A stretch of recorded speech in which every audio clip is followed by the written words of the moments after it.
नमस्कार. कमल्स मराठी किचनमध्ये खूप खूप स्वागत आहे. आज आपण ताकाची कढी कशी करायची हे आपण बघणार आहोत. त्यासाठी लागणारं साहित्य: 2 वाट्या ताक, चवीपुरती साखर, चवीपुरतं मीठ, 1 चमचा बेसन, 2 ते 3 हिरव्या मिरच्या, फोडणीसाठी तूप, थोडेसे जिरे, चिमूटभर हिंग, कढीपत्ता, हळद, लसूण, मोहरी आणि कोथिंबीर. आता ही मिरची आपण मिक्सरला बारीक करून घेऊया.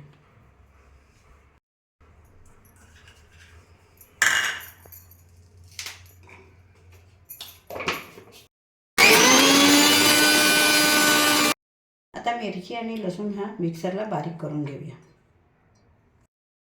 यात थोडंसं बेसन टाकूया.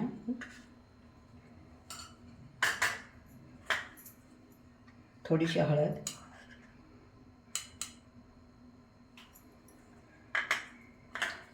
चवीपुरती साखर,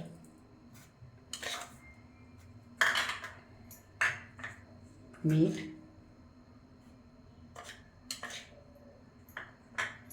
आणि ही वाटलेली मिरची. आता हे सगळं आपण मिक्स करून घेऊया. आपण गॅस चालू करूया. आता आपण पातेल्यात थोडंसं तूप टाकूया.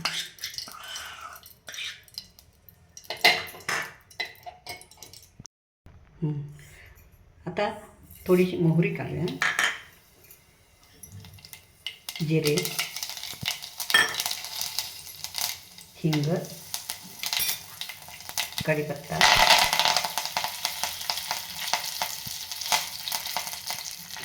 ताक आपण याच्यात ओतून घेऊया.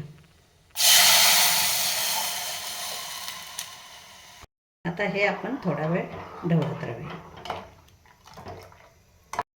आता आपण याच्यात कोथिंबीर घालूया. आता ही ताकाची कढी आपली तयार आहे. हा जर व्हिडिओ तुम्हाला आवडला असेल तर लाईक करा, शेअर करा आणि चॅनलला सबस्क्राईब करा.